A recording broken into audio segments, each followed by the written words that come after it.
effective immediately, I am banning Mr. Sterling for life from any association with the Clippers organization or the NBA. Mr. Sterling may not attend any NBA games or practices. He may not be present at any Clippers facility, and he may not participate in any business or player personnel decisions involving the team. Good evening from New York. I'm Chris Hayes. NBA Commissioner Adam Silver, relatively new to the job, made that remarkable announcement today that he was banning LA Clippers owner Donald Sterling for life after the league had confirmed that it was, in fact, him on tapes that had been made public, in which Sterling makes a slew of racist comments to his then-girlfriend. We have word tonight the Clippers will be holding a pregame news conference in this hour, during which they will address today's news for the first time as a team. We will bring it to you live when that happens. And coming up in a moment, we are going to talk to Bill Maher about the news. Earlier today, Commissioner Silver made it abundantly clear that Sterling's comments have no place in the NBA. The views expressed by Mr. Sterling are deeply offensive and harmful. That they came from an NBA owner only heightens the damage and my personal outrage. As for Mr. Sterling's ownership interest in the Clippers, I will urge the Board of Governors to exercise its authority to force a sale of the team, and will do everything in my power to ensure that that happens. In an era when people with power and wealth seem to face no accountability for their misdeeds, Silver's actions were immediately applauded by the players, particularly the de facto leader of NBA players in this matter, Sacramento Mayor and former NBA All-Star Kevin Johnson. But these events remind all of us that hatred and bigotry are far from over. I hope that every bigot in this country sees what happened to Mr. Sterling and recognizes that if he can fall, so can you. Lest there be any doubt that this is now over, Roger Mason, who is the vice president of the National Basketball Players Association, let it be known how far NBA players were willing to go. Additionally, I reached out to other players around the league and made it clear that the players were ready to boycott the games if this type of action was not something that Adam Silver felt was necessary. We want a timetable from the owners as far as when this vote's going to happen, but we feel confident that with Adam Silver's urging, and obviously we've heard from a lot of the owners around the league, we think this is something that can be handled quickly. Forcing Donald Sterling to sell his team under the Constitution of the NBA will require the approval of 3/4 of the 30 owners. Commissioner Silver said today he was confident he would get those votes. And if the initial reaction from owners today is representative, Silver will in fact succeed. Dallas Mavericks owner Mark Cuban, who notably said yesterday that forcing Sterling out of the league could be a slippery slope, today tweeted, "I agree 100% with Commissioner Silver's findings and the actions taken."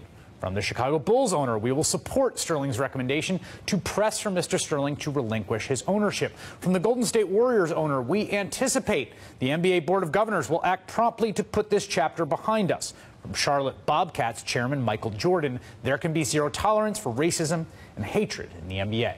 There were similar statements of support from the Philadelphia 76ers managing owner, the Boston Celtics managing partners, and the New York Knicks owner, as well as the Indiana Pacers and the Denver Nuggets.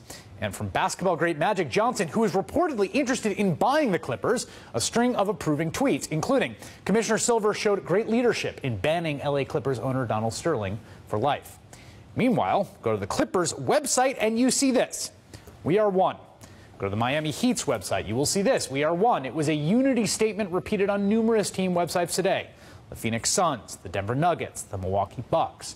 Reaction from the world of politics appeared to be bipartisan approval, with Congressman John Lewis telling NBC News it was the right thing to do, and Senate Minority Leader Mitch McConnell, during a routine daily press conference, being informed of the commissioner's decision in real time.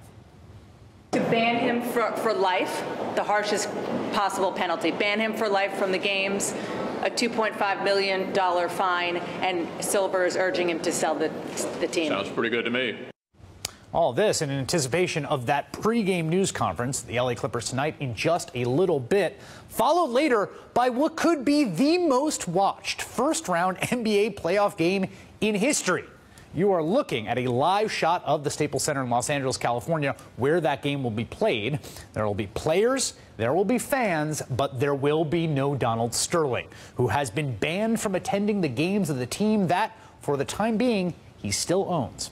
One has to imagine that Commissioner Silver recognized that an insufficiently forceful response might have precipitated the kind of dramatic action by players at tonight's game the league would have had a hard time ever recovering from. And from the LA Clippers today, this statement: we wholeheartedly support and embrace the decision by the NBA and Commissioner Adam Silver today. Now the healing process begins. Joining me now is Bill Maher, host of Real Time on HBO. All right, Bill, I'm really curious to hear your reaction to the announcement by the commissioner of the league today that Donald Sterling is banned for life after they verified the voice on the tape saying those things was in fact him. Well, it's very hard to talk about this guy on MSNBC because I can't say can I? Is that a word? Okay, so I'll call him an ass. You know, I think it's a great thing that all of America agrees and can gather around that fact, because I've lived through a number of racial comment controversies, and it wasn't always that way. So, you know, I mean, it's their league; they could do what they want. People still have the right to be an ass, you know, and it is creepy that you get recorded in your own home. But, you know, he's a strange kind of racist, I'll say that. And I think it's really all about the girl, like, showing up with black men. It's still that black men are taking our women thing. That's what's at the bottom of this. There is a deeply, deeply creepy subtext, I agree, on the tape. That is, there are so many layers of awfulness that are being captured in that interaction. It's hard to tease them apart. But I'm not sure I agree with you that we were, well, there is unanimity, I think, in condemnation of him, yes. Although you are starting to see a few people here and there take his side and sort of focus on the fact that he was taped and maybe he was set up, etc. I'm curious whether you think you're going to see more of that as people kind of rush to fill the vacuum of defending Sterling. I don't know who these people are. Maybe you read right-wing blogs. I don't. I mean, of course, Rush Limbaugh will always take whatever racial thing happens in America and within a nanosecond find a way to say something worse. That's a given. But, you know, the creepy part is that, yeah, when you get taped in your own house and then that goes out to the world, again, no one here is defending Don Sterling, but that's what's creepy to me, is that we can't even speak in our own house anymore. I don't even know how that tape gets out there. I don't know why that's legal. But I'm much more concerned about things like that than I am the NSA, which I'm concerned about too.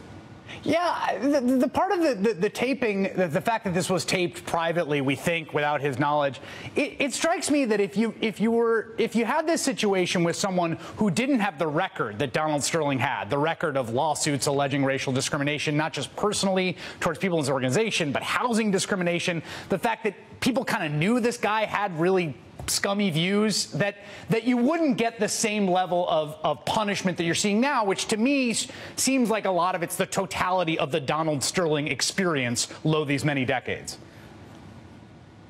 Right. Well, you bring up a good point. People knew about this guy. I mean, I'm sure his players must have known, at least some of them must have known, that he had been sued. You know, he had many instances before this that showed his true colors, and they still kept taking the checks. The NAACP was going to give him an award up until yesterday. So, you know, that's a little disturbing in its own right. I think that you have talked a lot about the way that we have these kind of moments of collective outrage around things people say, and you've pushed back on that. You had a monologue sort of about liberals and their sort of obsession with political correctness. I want to just play a little bit of it for you. Take a listen. As a comedian, I don't like it when political correctness Nazis hound me to censor every joke and apologize for every slight. And when I have to learn how to pronounce words like chai and quinoa. So I get it. Liberals can be obnoxious. And that's why lots of Americans say we don't want politicians nagging about what we can name our football team or how big our soda can be or what we can eat or who we've offended. We have wives for that. Do you think this is one of those situations, or is this one of those situations that's so sort of far over the line that it doesn't strike you as some kind of liberal PC lynch mob? Well, let me just first say that, you know, you took a 3.5-minute editorial I did, most of which was not about the subject you showed, and when you show it out of context, it doesn't really make any sense. The point we were making there, it started asking, how do Republicans win elections? How do they do it? When they don't represent the people, there's more of us than they are of them. They're so much crazier than they used to be. Then I went into, how do they do it? One, cheating, and I went to all the ways they cheat.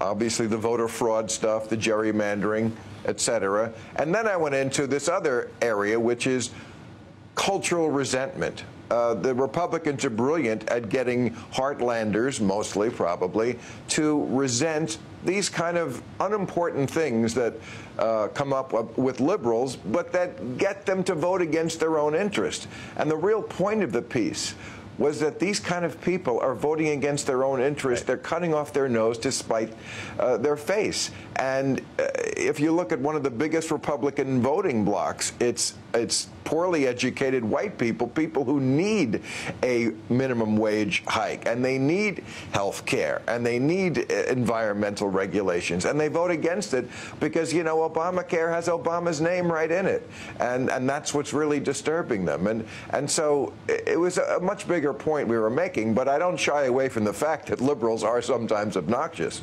Yeah, I think that there's something to this kind of mode of scolding, or the fact that we have now, particularly with social media, that these kind of outrage brush fires happen more routinely, it seems to me. And there are times when even I, who's someone who kind of, I don't know, makes my living kind of chronicling these outrage brush fires, wonders if we do end up, you know, it is striking to me that Donald Sterling's lawsuit payout on housing discrimination is going to get about 1/1000th of the coverage that we're going to give to this taped conversation.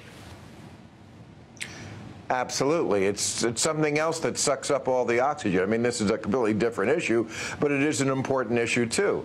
ESPN seems to have found their Malaysian plane, you know, and every minute we're talking about Don Sterling, we are not talking about lots of things that are much more important. I mean, if we were really covering what's important, the headline, there would be a banner headline in the newspaper every day, on every blog, that basically says the planet is dying, the ice caps are melting, we must do something very, very soon, or we're all going to die. Maybe not in this generation, but, you know, if you have little kids, and I know you do, I would be terrified at what the world's going to look like in 50 years. That's really what should be important, not Donald Sterling, but, you know, we're human beings, and this is America, and that's just not going to happen. But why is it that what people say, what is it about someone saying something like what Donald Sterling said or what Cliven Bundy said that just grips our imagination? I mean, you're a comedian, and you do an incredible job of kind of making hay out of that. I'm here every night, and I know the fact that if I walk in on a Tuesday and it's like we've got this crazy Cliven Bundy tape, there's something about that that captures people's imagination or clarifies things in a way that, oh, this federal lawsuit settlement happened today and I'm going to sit here and read it to you, doesn't.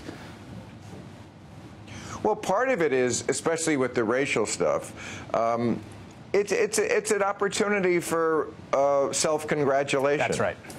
You know, it's an opportunity for people to, I'm one of the good people because I say this guy has got to go. Well, yeah, we all agree this guy is a bad guy, but there are not that many opportunities anymore for a lot of people to contribute to society. So they feel like one way they can contribute to society is by making bad people go away. You're a bad person, Don Imus. You must go. Well, Don Imus was never really a bad person. He said one rotten joke that had a racial overtone. I'm sure he wishes he could take it back. You know, Paula Deen, actually worse, because she really was a racist who was doing bad things. And that's where it's important, when it crosses over from just an opinion. And again, you do have the right to be an ass in this country. I don't think we could take that away from you. To actual things that people do that are actionable. Yep. What Paula Deen was doing, running a restaurant and discriminating against people, that's actually concrete, it's actionable, and it's in a whole different category in my view. I think the point about self-congratulation, particularly as they pertain to these moments of racial controversy, is so on the money, because the easiest thing in the world to do is to get up and say Cliven Bundy is wrong about slavery. Donald Sterling has horrible, contemptible views about African-American people, and it's kind of, you're right that it allows you to kind of put some badge on your chest or wear some kind of pin on your lapel that puts you in some category that isn't them. Right. And it makes it seem like the real racist is this tiny group of old cranks who no one ever actually deals with in real life. No, I tweeted this yesterday. I said Donald Sterling is 81. You know what's going to take care of this kind of racism? The flu. You know, because it kills old people, the flu. Bill Maher explaining his jokes. He doesn't often do that on HBO's Real Time. You can catch his fantastic stand-up show on May 3rd at Penn State and at Foxwoods in Connecticut. Bill, it is always a pleasure. I hope to see you again soon. Thanks, Chris. I appreciate it.